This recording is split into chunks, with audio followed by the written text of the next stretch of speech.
I never thought I'd see the day when my daughter's husband would leave me stranded at a train station like some lost package. But then again, I never thought my kindness would be mistaken for weakness either. It was late, just past 6:30, I think, when Brian dropped me off at Millbrook Station. He said it so casually, like he was doing me a favor. "Sorry, Margaret. Emily's not feeling well," he told me, eyes avoiding mine. "We'll pick you up next week." Then he drove off. The wind was sharp that evening, cutting through my cardigan like paper. The station looked nearly abandoned. I walked up to the ticket window, only to find it dark behind the glass. A small sign read, "Last train departed 6:10 p.m." Before we dive into her story, drop a comment and tell us where you're watching from. Hearing from people around the world makes these stories even more powerful and reminds us how connected we all are. I stood there for a while, holding my purse with both hands like it was a lifeline. I didn't have my phone. I'd left it charging in their guest room that morning, assuming we'd all be going to dinner like we'd planned. They'd made lasagna the night before. I helped Emily in the kitchen while Brian poured wine and talked loudly about some tech deal. I smiled, as mothers-in-law are expected to do. I folded napkins. I complimented the meal. I didn't say a word when Brian made Emily wash all the dishes while he scrolled through his phone. And now I was here, alone, with no phone, no money, and no clue why this was happening. At first, I tried to tell myself it was a mistake. Maybe there was confusion. Maybe Emily really wasn't well. Maybe Brian thought there'd be another train. But deep down, I knew better. I sat on a cold bench in the waiting area, the fluorescent lights buzzing softly overhead. There was no one else around except a young man in a security uniform standing near the vending machines. He looked over at me once, then back at his phone. I don't blame him. To him, I probably looked like any other old lady who'd lost her way. An hour passed, then another. I remembered something Brian had said the night before, something that slipped through his lips like a joke but landed heavy. "You know, Margaret," he chuckled, "some families drain you slowly. Others just cut to the chase." I'd laughed with him. I thought he was being philosophical. I didn't realize he meant me. I got up and walked toward the security guard. My knees ached, the way they always do when the weather shifts. "Excuse me," I said gently. "Is there a payphone nearby? Or maybe a cab service?" He blinked, looking startled. "Oh, no ma'am, not really. Everything's done by app these days." I gave him a tired smile. "Of course it is." That's when she appeared. A woman about my age, maybe younger, with kind eyes and a reflective vest that read Custodial Staff, City Services. She was pushing a mop cart and humming softly to herself. She saw me, paused, and tilted her head. "You waiting on someone, honey?" she asked. I explained briefly. Not the whole story, just enough. That I'd been dropped off by mistake, didn't have a phone, wasn't sure what to do. She didn't ask too many questions. She just nodded and said, "Well, I got a little break room over there that's warmer than this fridge. Come sit a spell if you want." Her name was Helen Brooks. And that night, in a tiny room behind the maintenance hall with a space heater and a chipped kettle, I found something I didn't know I needed. Kindness. We shared tea, nothing fancy. Just chamomile in styrofoam cups, and I told her a little more. That I was visiting my daughter. That things had felt different lately. That Brian had been distant, calculating. That I had a feeling something was happening, but I didn't yet know what. Helen just listened. That was all. And when I'd finished, she said one sentence I'll never forget. "You don't strike me as the kind of woman who stays lost for long." It made me smile. A real smile. The first in days. I spent the night in that little room, curled up on a padded bench with a fleece blanket she kept in her locker. She even offered me half of her sandwich before she left for her second job in the morning. Before she walked out, I looked up at her and asked quietly, "Do you believe people can still take their lives back, even at this age?" She didn't hesitate. "Honey, you're not done. You're just getting to the good part." And she was right. Because what Brian didn't know, what no one knew, was that the woman he thought he could discard like an old receipt was the very same woman who still controlled the trust fund, the real estate company, and the family estate he wanted so badly. And I wasn't about to let him win. Not now. Not ever again. If you're still watching, comment one so I know you're still with me. The next morning, I walked out of that break room into the cool Savannah air, with a plan starting to form in my mind. I didn't know all the details yet, but I knew one thing with absolute certainty. Brian Callahan had underestimated me, and that was going to cost him more than he could ever imagine. Helen had already left for her second job by the time I woke up, but she'd left a sticky note on the kettle. "You've got fight in you. I can feel it. Don't let that man tell you otherwise. H." I folded the note and tucked it into the pocket of my cardigan. It stayed there like a quiet little fire against my chest. I walked the 4 blocks to my lawyer's office on Jones Street. Anthony Reed had been my attorney for over 2 decades. He'd helped me establish the Haywood Trust, reviewed every real estate acquisition, and even rewrote my will after Emily's wedding. He always started our meetings with a cup of strong black coffee and a glance over his glasses. That morning, when I stepped into his office without an appointment, clothes wrinkled, hair windblown, he raised one eyebrow. "Margaret," he said slowly, "you look like you've walked through a storm." "In a way, I have." I sat down, and for the next 45 minutes, I told him everything about Brian, the sudden drop-off at the train station, Emily's distant behavior over the past year, and the sinking feeling that something far darker was going on behind their marriage vows. Anthony didn't interrupt, didn't smile, didn't scoff. He just listened. When I was done, he folded his hands on the desk and said, "You were right to come. I've been meaning to talk to you, actually. There have been some irregular requests from Brian in the last few weeks." I sat up straighter. "What kind of requests?" He opened a folder. "He's been asking for documents related to your estate power of attorney, health directives, even a draft of your living will." The tone of his emails was oddly formal. He said it was for emergency preparation. My mouth went dry. I hadn't authorized any of that.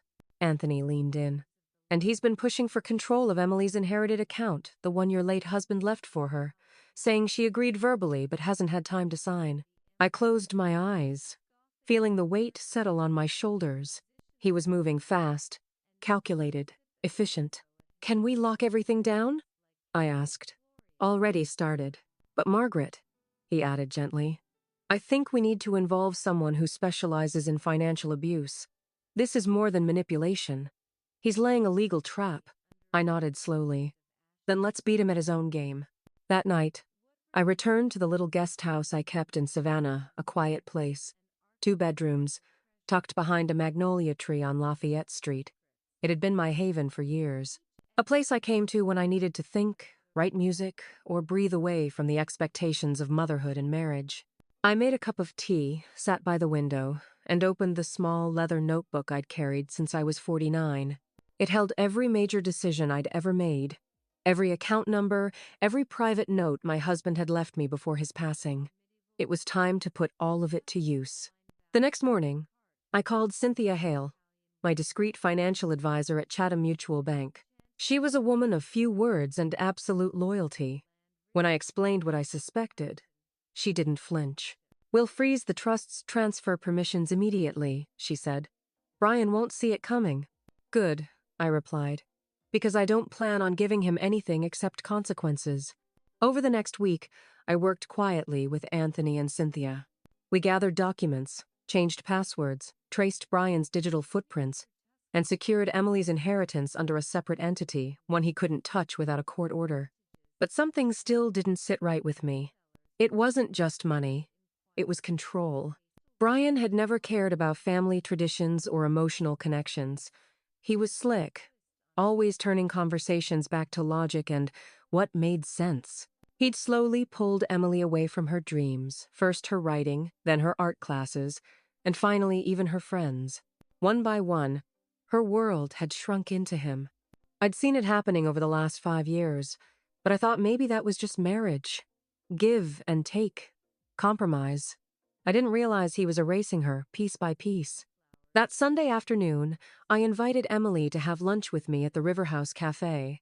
She showed up late, looking pale and tired, her hands buried deep in her coat pockets. "Sorry," she murmured, kissing my cheek. "Brian had a work call that ran long." I didn't say anything. I just handed her a menu and smiled. We ordered gumbo and sweet tea. For the first 10 minutes, I talked about everything but Brian. Music, childhood memories, her favorite poetry books, the stories she used to write in high school. Her eyes softened. Her voice grew warmer. Then I asked, "Do you still write, Emily?" She blinked. "Not really. Brian says it's a distraction, that I should focus on more stable work." I nodded slowly. "You ever call your writing childish?" She looked at me like I'd read her diary. "Yes," she whispered. "Once." He said it wasn't practical. I reached across the table and took her hand. "Baby, that man is stealing your fire, and I need you to listen to me carefully." For the next hour, I laid it all out, what Brian had done, what he was trying to do, and what Anthony and Cynthia had uncovered. I watched her face cycle through confusion, disbelief, fear, and finally, fury. Tears welled in her eyes, but she didn't cry. Instead, she whispered, "I don't even know who I am anymore."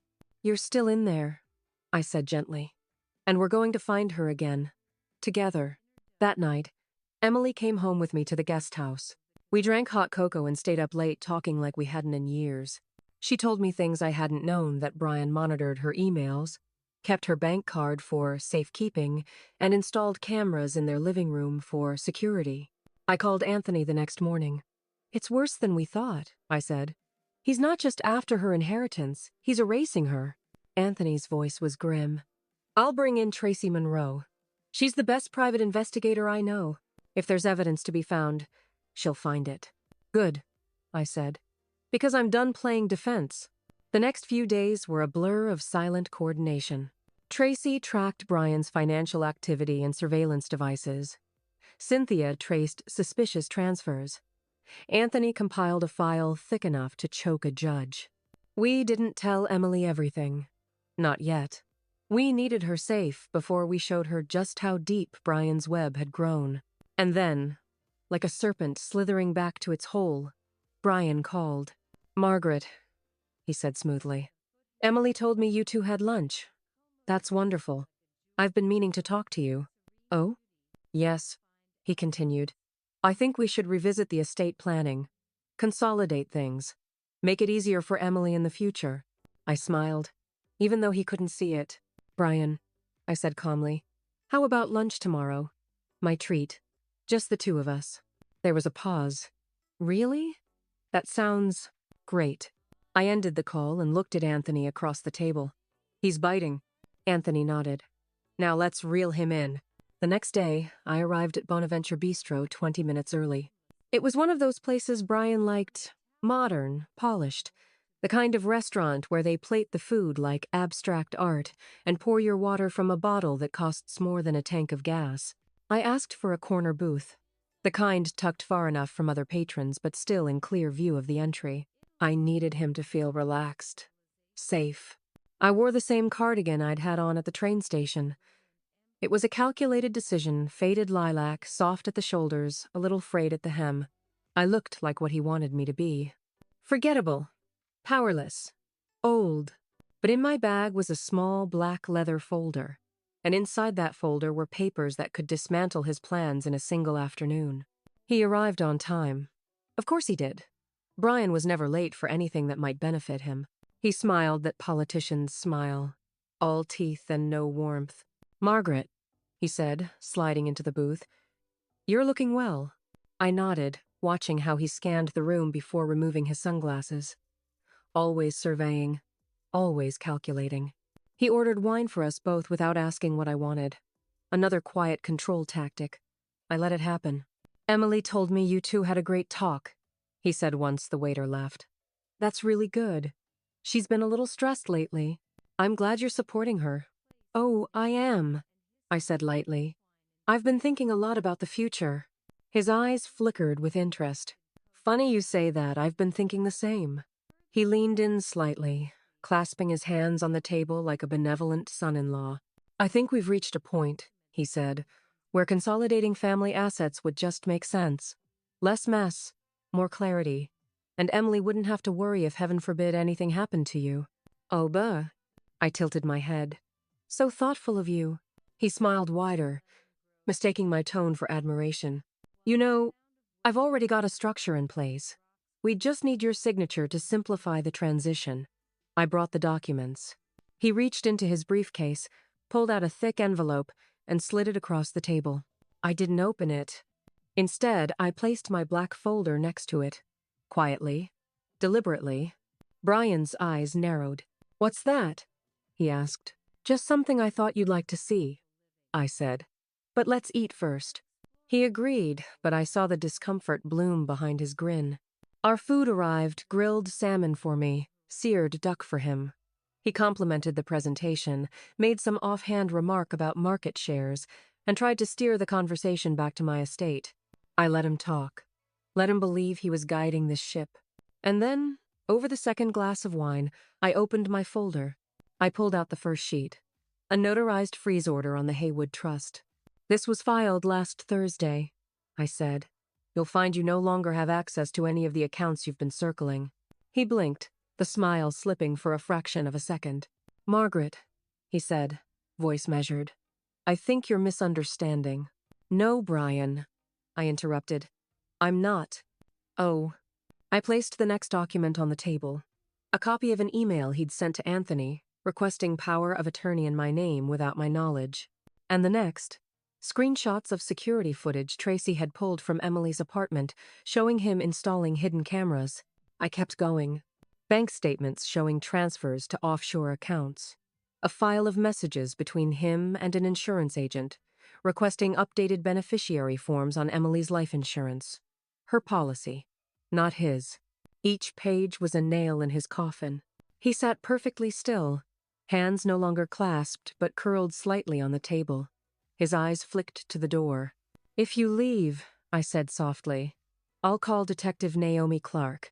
She's already waiting for the full report." He didn't move. "I suggest," I continued, "you finish your lunch like a civilized man, because soon you won't have the freedom to eat duck and sip Pinot at your leisure." He forced a laugh, but it sounded dry. "You really think anyone's going to believe I did anything wrong?" I leaned forward. "I think they'll believe Emily, and Tracy, and the other women you've used before." I watched the color drain from his face. "Yes, Brian. We know about Linda Weaver, about the business partner's sister you dated in Denver. You've done this before, just never to someone who had the resources to fight back." The waiter returned, sensing the tension, and cleared our plates without a word. Brian sat back, defeated but trying to hide it. "What do you want?" he asked finally. "Justice," I said. "And my daughter back." That night, I met with Emily and handed her everything. The photos, the documents, the proof. She sat in my living room, silent for a long time, her fingers tracing the edges of each page. When she finally spoke, her voice was raw. He told me I was forgetful, that I couldn't handle stress, that my memory was slipping. My throat tightened. "That's abuse, Emily. Not love. I thought I was crazy." "You're not," I said firmly. "You're waking up." She looked up at me with red-rimmed eyes. "How did you know what to do?" I smiled gently. "Because I've been underestimated before, and I learned that silence is not the same as weakness." The following morning, Brian was arrested at his office. Detective Clark had reviewed our file, cross-referenced it with complaints from 2 previous victims, and secured a warrant. When they searched his apartment, they found devices installed not only in Emily's room but in the closet, the kitchen, and even the bathroom. He was charged with unlawful surveillance, financial manipulation, identity fraud, and attempted insurance fraud. Additional charges were pending. Emily moved in with me that night. We didn't talk much, just sat on the porch and watched the magnolias sway under the moonlight. She held my hand like she used to as a child. "I'm sorry I didn't see it sooner," she whispered. "You see it now," I said. "That's what matters." A week later, Helen Brooks came by the guest house. I introduced her to Emily, poured us sweet tea, and watched the 2 women talk like old friends. When Helen got up to leave, she hugged me tightly. "I knew you weren't done yet," she said. And she was right, because what started as one woman fighting back had become something bigger. A reckoning. And we weren't finished. Not even close. If you're still watching, comment 1 so I know you're still with me. The house was quiet again, but this time, it was a different kind of quiet. Not the hollow kind that follows abandonment, no. This one was softer, fuller, like the hush after a storm, when the air is heavy with relief, and everything waits to bloom again. Emily spent the first 2 days mostly in the guest room.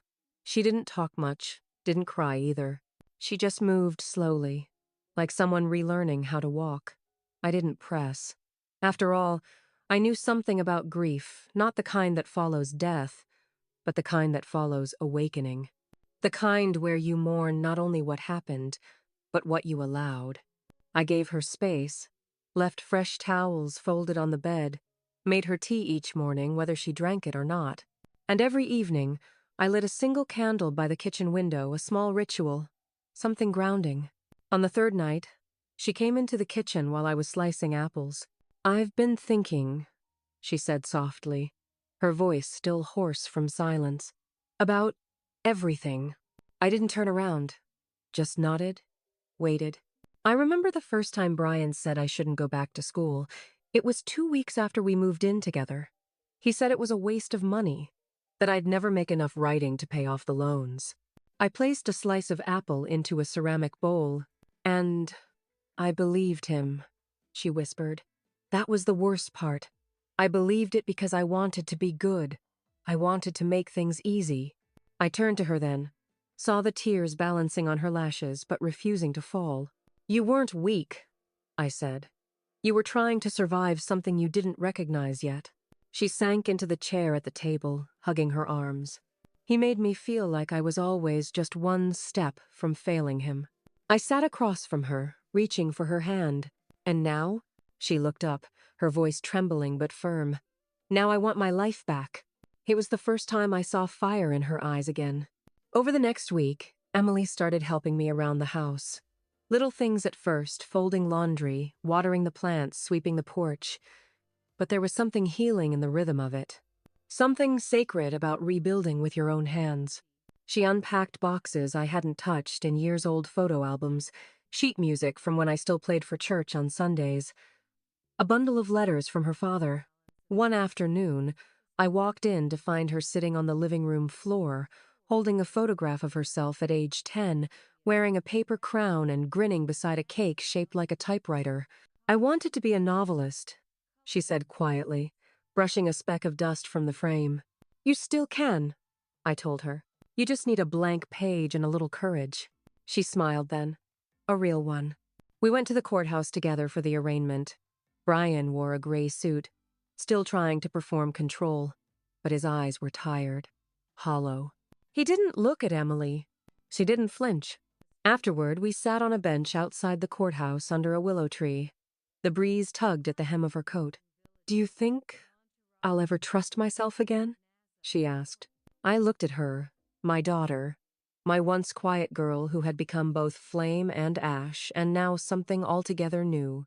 "You don't have to trust yourself all at once," I said. "Just today, and then again tomorrow." She leaned her head on my shoulder. For the first time in years, it felt like the weight between us had lifted. Later that evening, I received a call from Helen. "You been watching the news?" she asked. "No," I admitted. "Why?" "Your son-in-law made the headlines. Looks like more women are coming forward." I exhaled slowly. "It's time, then." "Time for what?" "For more than revenge," I said. "For restoration." That night, I sat at my piano bench and opened the lid for the first time in months. The keys were dusty, but my fingers remembered. They always did. Emily came in halfway through a hymn I used to play when she was small, softly and tenderly. She stood by the doorway, silent, then slowly walked over and sat beside me. We didn't speak.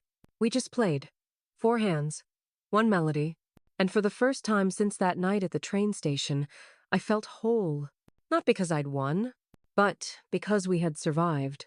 Together.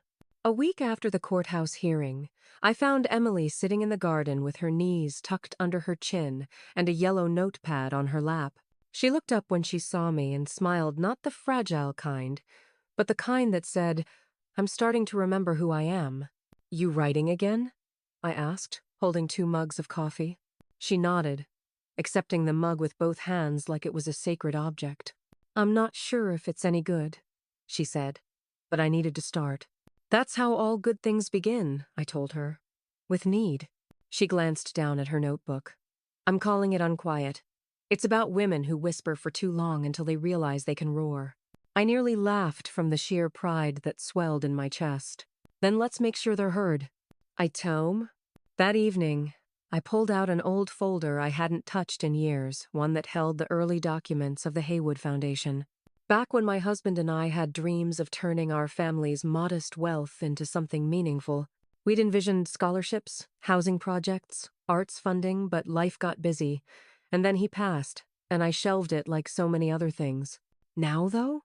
Now it felt like the right time. I called Cynthia the next morning. "I want to start something," I said. "Something real." She chuckled on the other end. "With you, Margaret.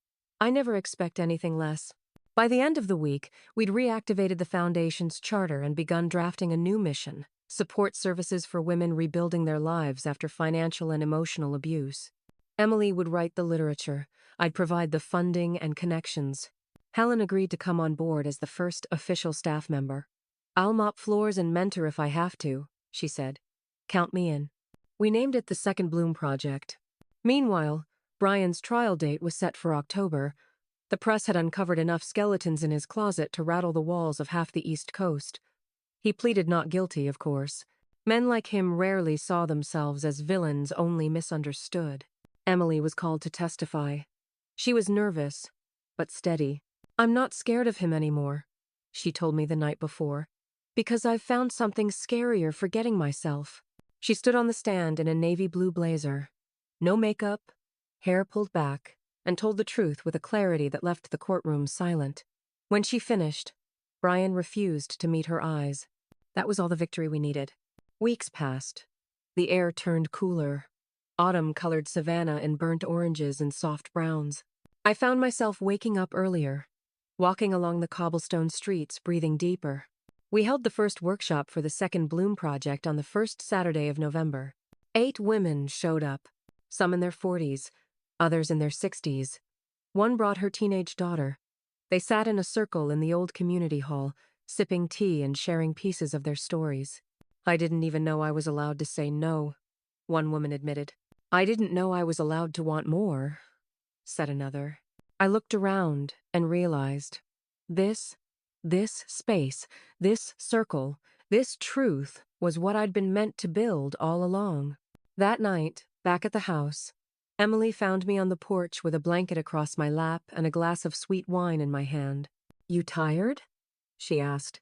"No," I said. "Satisfied?" She sat beside me. "Do you think we'll always carry the past with us?" I took a breath. Yes, but not as a burden, as a reminder. That we climbed out. The stars blinked above us like old friends returning home. Emily turned to me. "Thank you for not giving up on me." I reached for her hand. "Baby, I never did. I was just waiting for you to remember who you are." Some stories don't end with dramatic triumphs or flashy headlines. Some end quietly with 2 women on a porch, hearts mended, futures unfolding, and the scent of gardenias in the air. But make no mistake, this was a victory. Ours. The Second Bloom Project had been alive for barely a month when I realized how deep the wounds of these women ran and how much I recognized myself in them. Every Saturday, we gathered in that old community hall with its scuffed floors and faint smell of lemon cleaner. We brewed coffee, lit candles, and shared our stories. The stories hurt, but in that pain, there was a strange, fierce beauty. One afternoon, after the last woman left, I sat alone in the hall, staring at the empty chairs arranged in a circle. Emily came in, carrying a box of leftover pastries. "You okay, Mom?" she asked. "I'm fine," I said, though my voice sounded distant, even to me.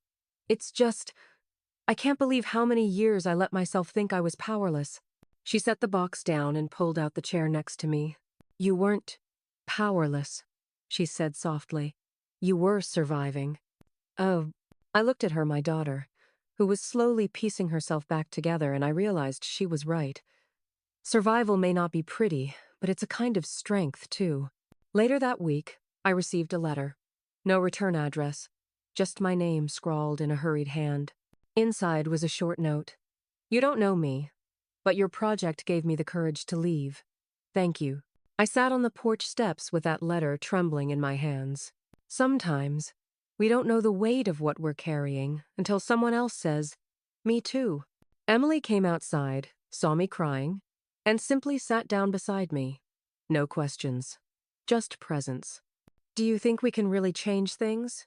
she asked finally. "Not everything," I admitted, "but maybe enough." November rolled into December, and Savannah dressed itself in twinkling lights and pine wreaths. Christmas had always been my favorite season, though the years after my husband passed had dulled some of its magic. But this year, Emily insisted on putting up the old decorations. She dug through boxes in the attic, laughing at the faded ornaments she'd made in grade school paper angels with crooked halos, popsicle stick stars.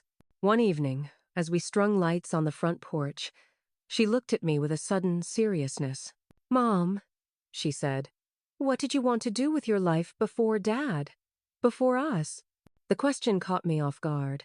I set the string of lights down and thought for a moment.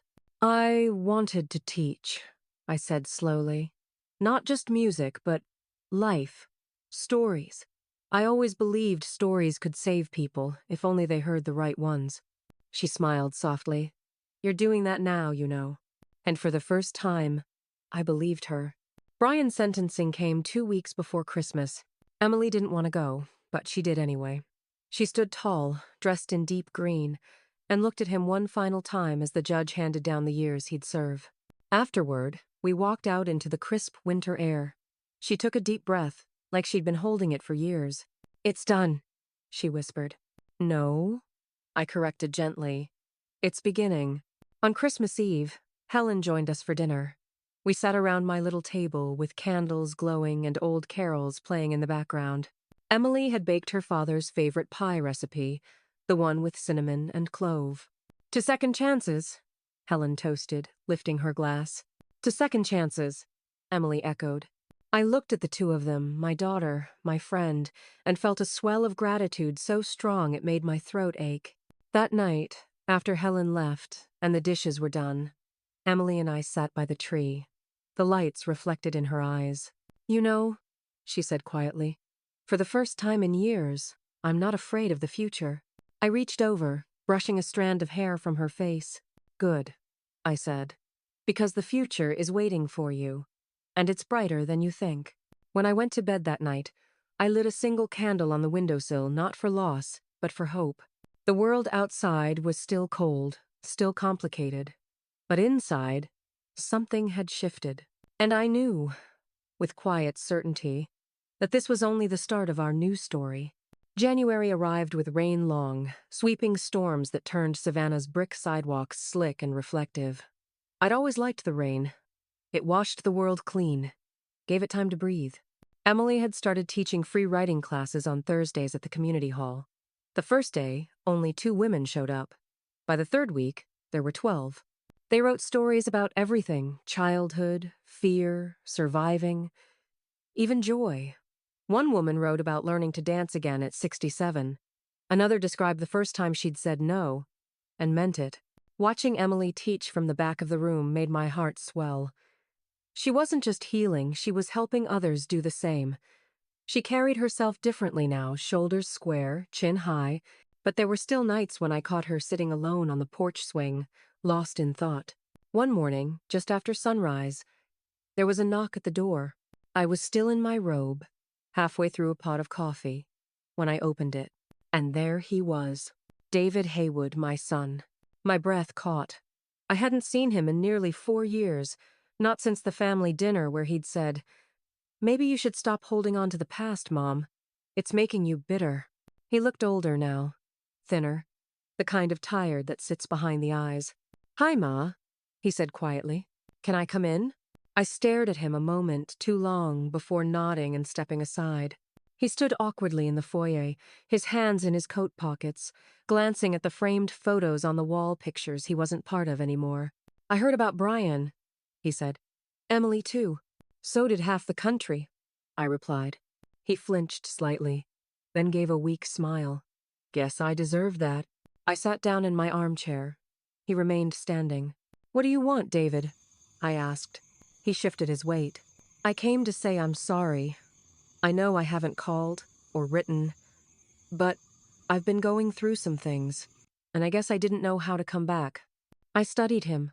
The same boy who once scraped his knees falling off a bicycle, who used to ask me to cut the crusts off his sandwiches, now a grown man with a regret that looked too heavy to carry. I lost my job last year, he admitted. Then Claire left, took the kids. I was angry at everything, and I thought, maybe I could blame you, that maybe you owed me something.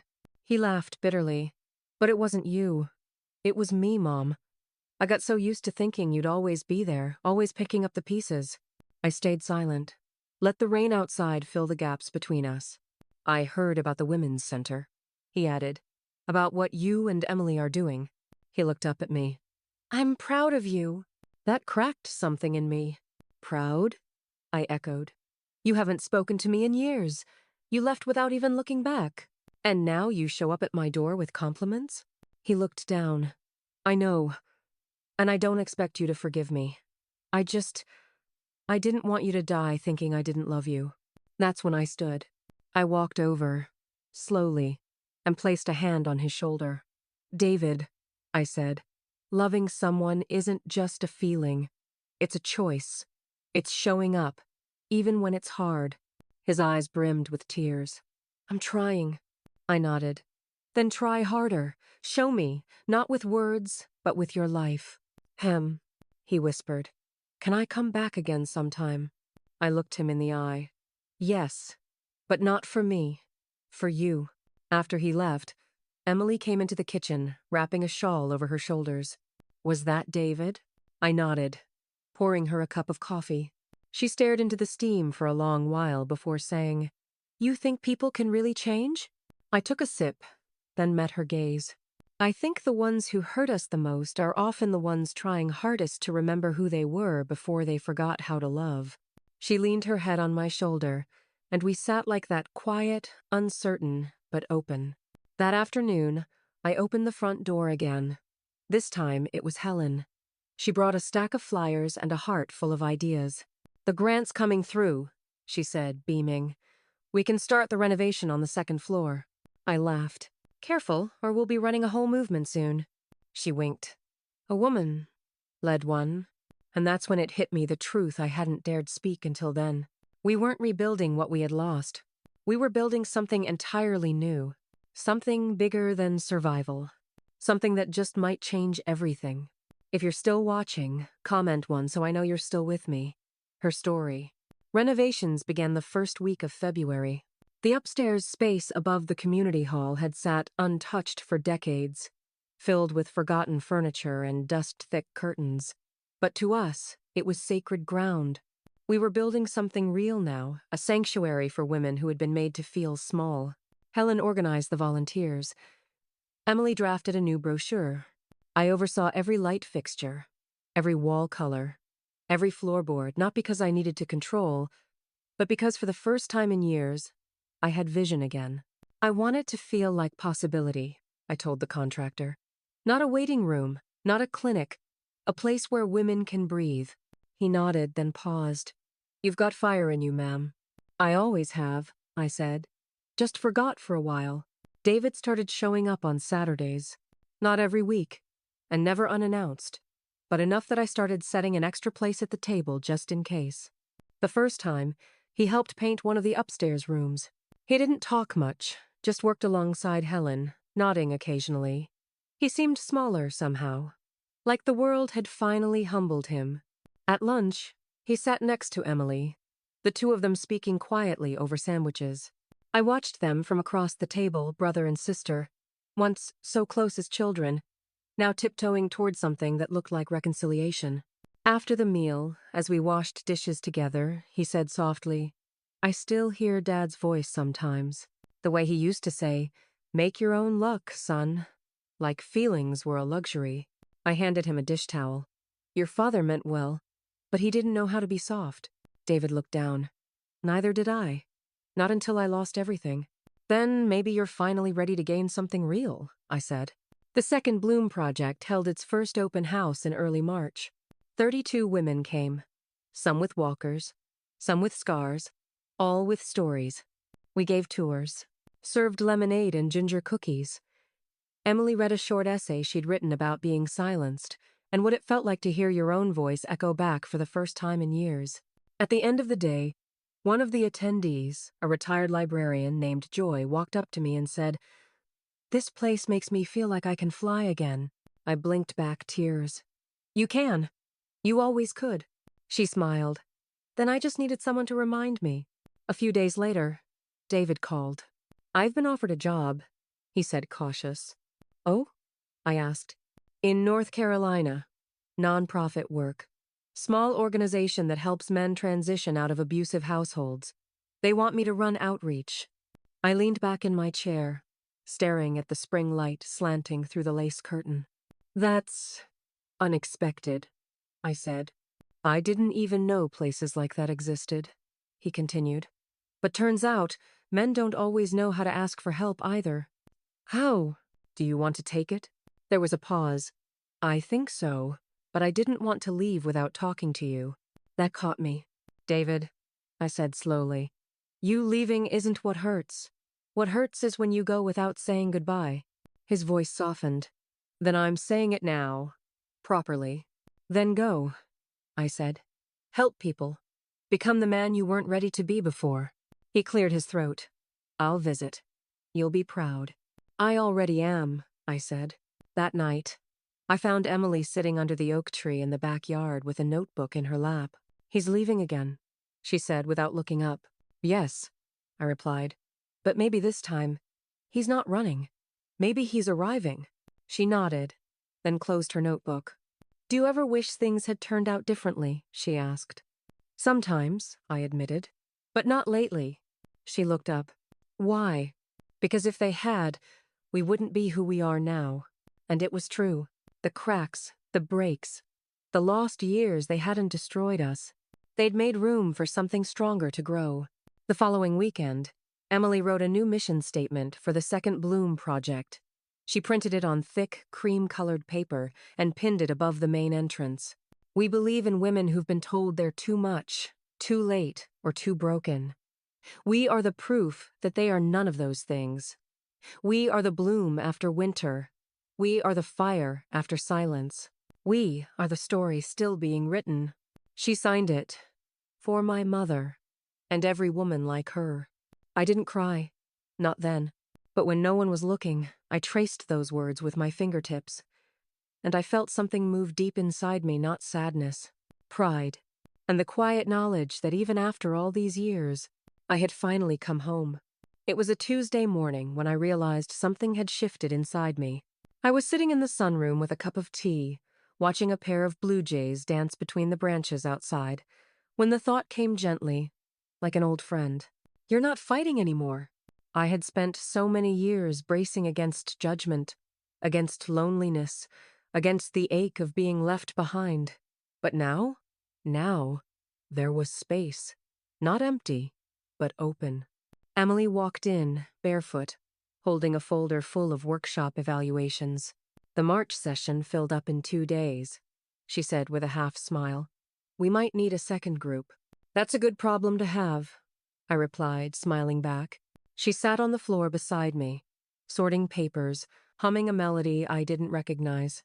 "Mom," she said suddenly, "have you ever thought about your legacy?" I blinked. "My what?" She glanced up. "You know, what you want to leave behind." I looked out the window again, letting the question settle. "Yes," I said finally, "but not in the way I used to." That afternoon, I called my lawyer. "Margaret," she said, a little surprised. "Everything all right?" "Better than ever," I said. "But I need to update my will." She came by the next day with a thick folder and a gentle smile. We sat at the kitchen table, the smell of banana bread lingering in the air, and went through everything line by line. I'd already left the house to Emily. That was never a question. But the rest, the stocks, the savings, the paintings in the attic I'd inherited from my grandmother, they'd all been sitting in neat little columns, waiting for a purpose. I want most of it to go to the Second Bloom Project, I told her. Not just for the building, but for scholarships, emergency housing, counseling, whatever women need to start again. She nodded, making notes. And I want a small fund set aside, I added, for Emily's writing, so she never feels like her words depend on someone else's permission. When we were done, she looked at me with quiet admiration. You're making sure your story doesn't end when you do, she said. No, I replied. I'm making sure it keeps saving people. That evening, I lit a candle on the porch and sat under the blanket of dusk. The air smelled of jasmine and old brick. Helen joined me not long after, a thermos of cocoa in her hands. You've been thoughtful lately, she said, handing me a mug. I updated my will, I told her. She raised an eyebrow. Well, that'll sober a conversation. I'm not dying, I added quickly. I know, she said, but sometimes it takes the nearness of death to teach us how to live. We sipped in silence for a while. I want the project to grow, I said finally. Long after we're gone. Helen chuckled. With women like us at the helm, it'll outlive all of Savannah. I smiled. I want a place where no woman ever has to choose between safety and silence again. You've already built that, she said. I looked up at the stars. Then maybe now I can rest. Not because I'm tired, but because I trust what's coming. Later that week, Emily found the copy of my will sitting on the counter. She didn't say anything at first, just stared at the last page where her name was written beside mine, under the foundation's seal. You believe in me that much? She asked. I cupped her cheek gently. Baby, I believed in you before you knew how to read. Her eyes glistened. I don't know if I can carry it all. You won't have to, I said. You'll have a village. And it was true.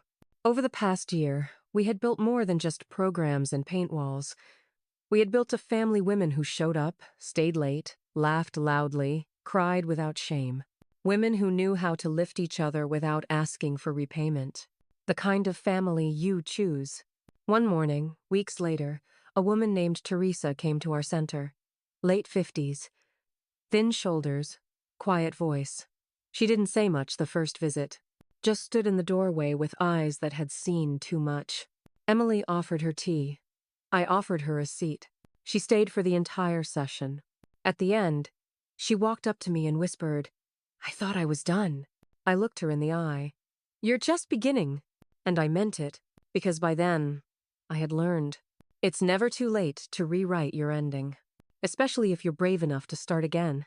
April came with warm wind and pink blossoms, coating the sidewalks like soft confetti. Savannah smelled like wisteria and possibility. The Second Bloom Project had become more than a center, it was a movement now. We had new volunteers, new classes. A retired social worker named Marcia started teaching financial independence workshops. A young woman named Bree, barely out of college, led yoga and trauma recovery sessions in the courtyard every Wednesday morning. It wasn't just the building that grew, it was the energy. You could feel it the moment you stepped through the door, the pulse of women remembering their strength. One Thursday morning, I arrived to find Emily speaking quietly with Teresa, the woman who had once stood in our doorway, too afraid to speak. Now, her shoulders stood taller. Her hair was freshly cut. She wore a pin on her jacket that read, I'm allowed to take up space. I'm thinking of mentoring, she said as I approached. Just one woman. Someone who's where I used to be. I touched her hand. That would be the greatest gift. She smiled. Funny, isn't it? When I thought I was finished, life was just making room for the next thing. That afternoon, I sat by the window with my notebook. It had been a long time since I wrote for myself, not for the center, not for logistics or letters or updates, but for my own spirit. I wrote about silence, how it used to sit on my chest in the mornings, like a second blanket I couldn't shake off. And I wrote about laughter, how it had returned to my home, at first as a guest, and then as a resident. Emily walked in and saw the notebook. She smiled but didn't say a word. She knew what it meant. I was remembering myself again, not just as a mother or a widow or a warrior, but as a woman with a voice. The city councilwoman came to visit the center that weekend. Word had spread. The local paper had run a story titled, "From Quiet to Power: How Women in Savannah Are Reclaiming Their Lives." "I thought I was coming for a tour," the councilwoman said, her heels clicking across our old wooden floors. "But I think I walked into a revolution." We laughed, but she wasn't wrong. At the end of her visit, she turned to me and said, "If you ever want to expand state funding, grants, you call me." I walked her to the door, heart thudding. Expansion? I hadn't even dared to imagine that yet. But now, maybe. Maybe it was time to stop thinking in terms of limits. Maybe we were just getting started. One evening, as the sun dipped low behind the Spanish moss, I walked into the hall and found Helen lighting a candle in the center of the room. "For anyone still out there," she said quietly, "still waiting for someone to say, 'You matter.'" I stood beside her, lit my own candle. "For the women who think it's too late." Emily joined, placing hers with care. "For the girls we used to be," she said. The three of us stood there in silence, candles flickering between us.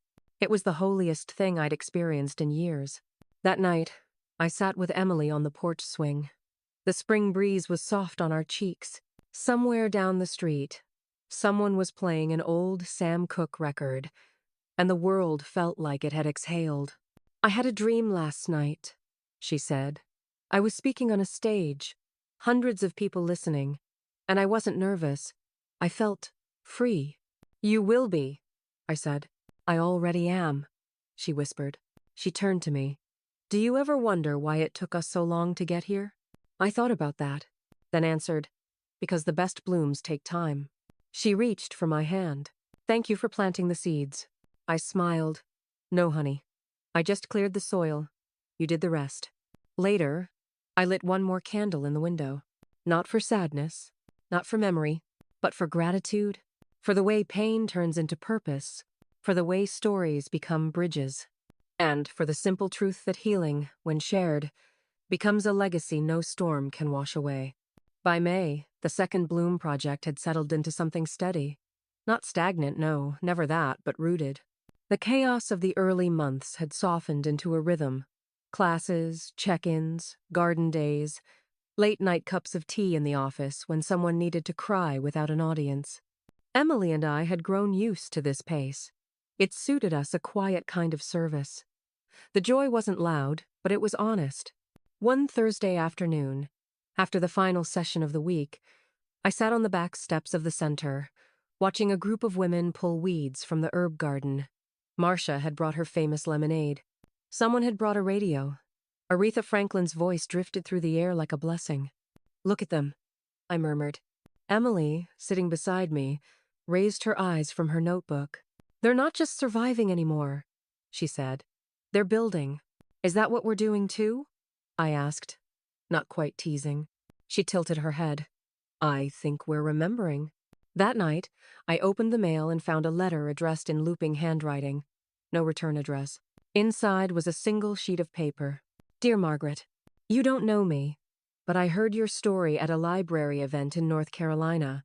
A woman named Teresa told it. She said you taught her how to light a candle again. That phrase stuck with me. I'm 72 years old. I haven't spoken to my daughter in over a decade. I didn't know if I deserved to.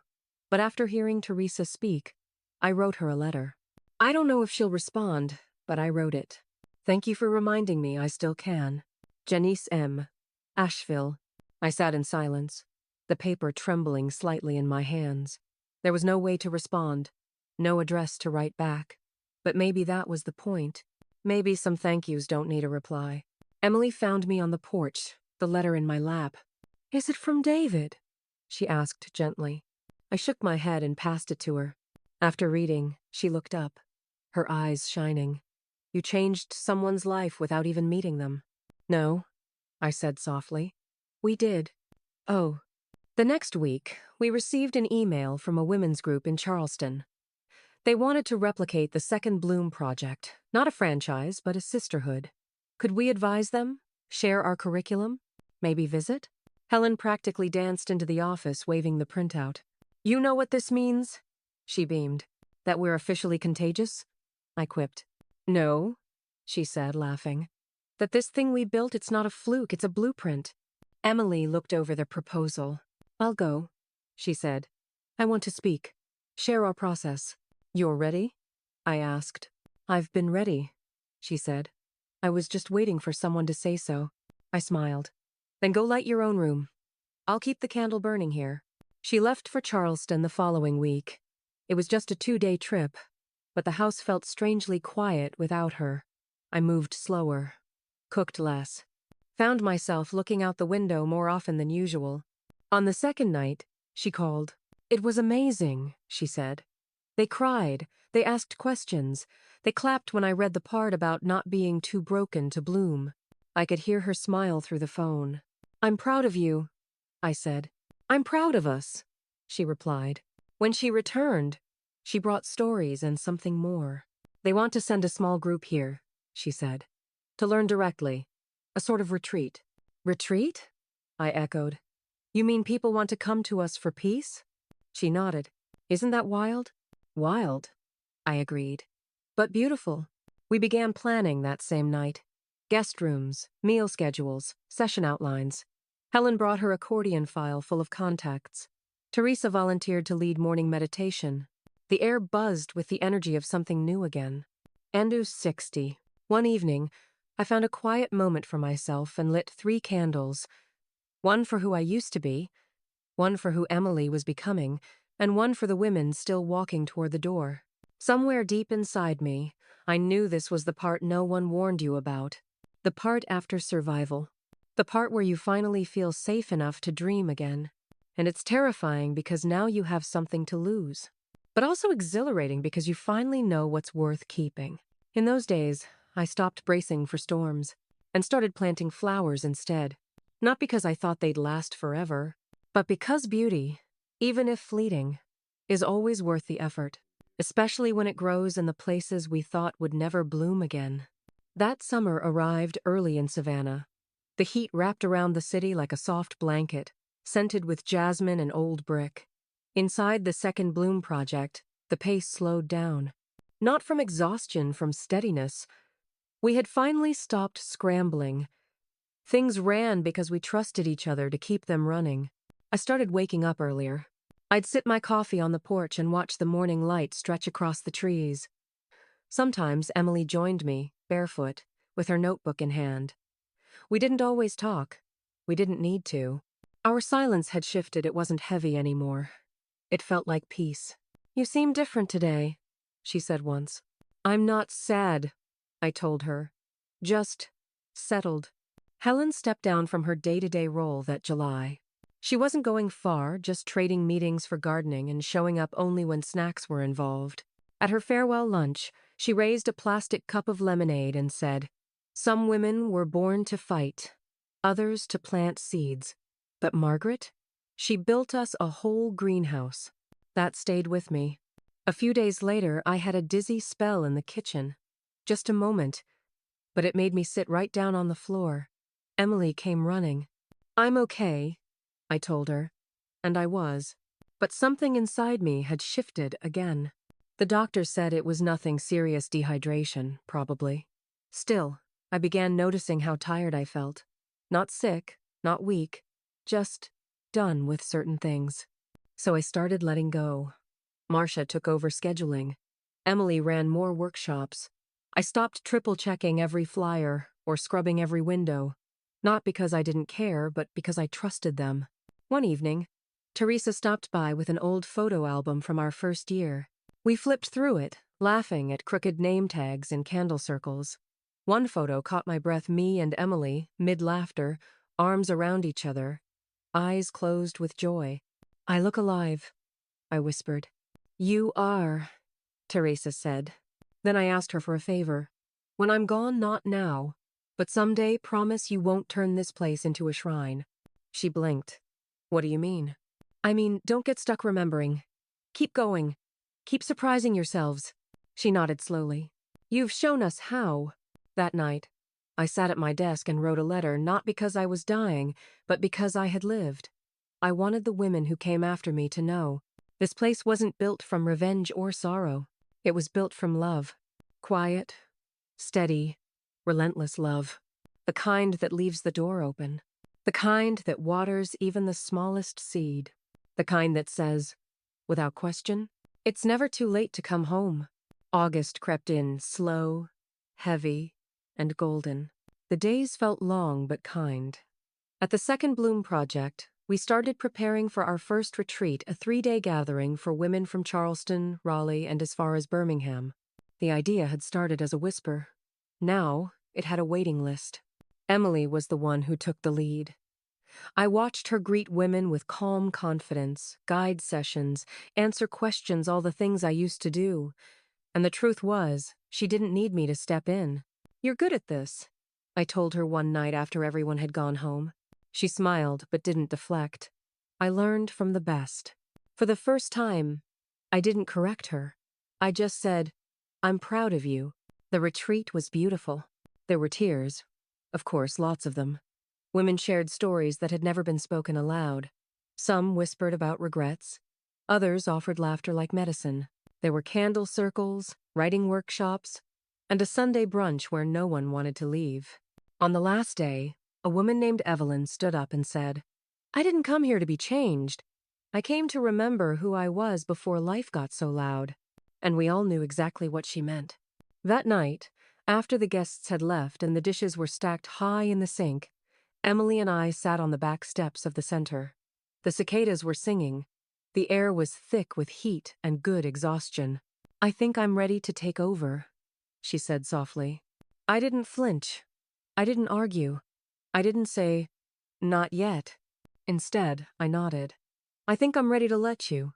We sat there for a long while, side by side, not as mother and daughter, but as two women who had walked through fire and built something that could hold other people's ashes, too.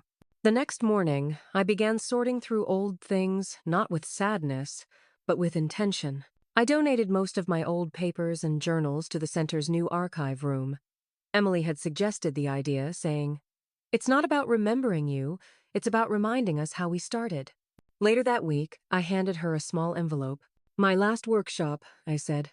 She opened it, revealing a curriculum titled, "Coming Home to Yourself."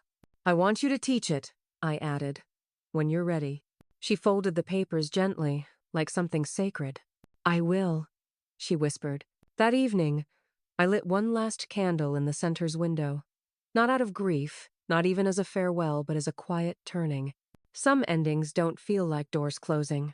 Some feel like a baton being passed, a garden blooming after a long winter, or a daughter's voice rising where yours used to be. And if you listen close, you'll hear it. The sound of legacy, alive and breathing. In early September, a woman I hadn't seen in years knocked on the door of the center. Her name was Lorraine, and we'd once worked together at the church food pantry decades ago. Her hair had thinned, her hands shook slightly, but her eyes still sparkled with the same mix of grit and grace. "I heard this place was yours," she said. I smiled. "Not mine anymore. It belongs to all of us." We sat together in the garden courtyard. She told me about her daughter recently divorced. Fragile. Scared. She needs somewhere to land. I didn't know where else to bring her. You brought her to the right place," I said. Later, Emily welcomed the young woman in with a soft voice and a hand on her back. I stood at the doorway, unnoticed, watching it all unfold. That's when I knew, fully and finally, I could leave this place and it would still stand, because the work wasn't in the walls. It was in the women. That night, I began writing letters, real ones, to people who had walked this path with me. One for Helen, thanking her for making things laughable even when they were hard. One for Teresa, for showing up even when she thought she was broken. One for Emily, the hardest one, for turning pain into purpose. I placed them all in a small wooden box. On the top, I carved 2 words, "For after." Not because I had plans to go anywhere soon, but because the work we do in this life deserves a thoughtful handoff. A week later, Emily found me packing a small overnight bag. "Where are you going?" she asked. "Just a few days," I said. "There's a cabin north of Asheville I used to dream about. Thought I'd finally visit it." "Alone?" I smiled. "Yes, but not lonely." She didn't protest. She just walked over, kissed my forehead, and whispered, "Be gentle with yourself." "I will," I promised. At the cabin, the world was quiet in the best way. I cooked simply, Saturday by the fire, walked along wooded trails with nothing but the crunch of leaves and my own breath for company. I slept deeply for the first time in years. One morning, I woke with a strange calm in my chest. I sat by the window, pen in hand, and wrote a single sentence. The fire never dies, it just moves to new hands. On my last evening there, I lit a candle by the window and said out loud, to no one in particular, "I'm ready. Not to go. Not to end. Just to let life keep going, even if I wasn't steering anymore. Because the truest stories don't end with the storyteller. They keep growing in the hearts they've touched." I used to think legacy was about names on buildings, about something grand and permanent. But now I know it's not about what stays behind. It's about what moves forward. I came home from that mountain cabin changed, though I'm not sure anyone noticed. It wasn't in the way I walked or spoke. It was something quieter, a deep settling inside. A kind of exhale I didn't know I'd been holding for years. I kept the days simple after that. A morning walk. Coffee in the courtyard. Sitting with a newcomer, holding silence for her until she could trust her voice again. Sometimes that was the most sacred work of all, not talking, just being there. One afternoon, Emily joined me under the oak tree by the garden. The sun slipped through the leaves, dappled across her notebook and my tired knees. "You know what I've been thinking about?" she asked. "What's that?" She turned to me. "Meister Eckhart." He said, "What we plant in the soil of contemplation, we shall reap in the harvest of action." I smiled. "You've been reading philosophy now?" "Just enough to keep you proud," she teased. But her words settled in my chest like warm tea. That's what this place had always been. The soil where I buried my questions, my grief, my longings. And from that soil, action bloomed. Women healing, daughters returning, strangers becoming sisters, Afe and May, especially me. The day I turned 75, I asked Emily not to throw me a party. I didn't want speeches or cake. Instead, I asked her to gather just a few women, the ones who had been there from the beginning. Helen, Teresa, Lorraine, women who had cried on my porch and danced in my kitchen. We sat in a circle that evening with candles flickering and the smell of rosemary in the air. "I don't have a speech," I told them. "Just a thank you." Helen shook her head. "No, Margaret. It's us who should thank you." "But you don't understand," I said softly. "You were the answer to a prayer I didn't even know I was whispering." Teresa wiped her eyes. "You saved me." I shook my head. "We saved each other." Oh, that night, I didn't blow out a candle for a wish. I lit one. For the next woman who'd walk through that door. Some weeks later, I asked Emily to take a photo of me on the porch. Not posed. Just me in my chair, holding a mug, sunlight on my face. I printed it and tucked it into the journal I planned to leave behind, not a memoir, just fragments. Thoughts, seeds. On the last page, I wrote, "Legacy isn't what you leave. It's what you ignite." Then I folded the book closed and placed it in the center's little library with no name on the spine. If someone finds it one day and flips through, they'll know. And if they don't, that's fine too. The story has already been passed on. So, dear listener, if you've made it to the end of this story, thank you. And if it's stirred something in you, don't ignore that. Maybe it's time to light your own candle, to forgive, to begin again, to believe even now, even here, that you are still capable of blooming. We never age out of grace. We never run out of chances to offer love. And no matter where you are, you're not too late. You're not alone. Because what we plant in stillness, we harvest in action. Her story is not just mine. It could be yours, too. If this story touched your heart, I'd love to hear your thoughts in the comments. Please share your own journey. Or simply say hello, your words might be the light someone else needs. Don't forget to like, subscribe, and join us again tomorrow for another story of healing, hope, and second chances.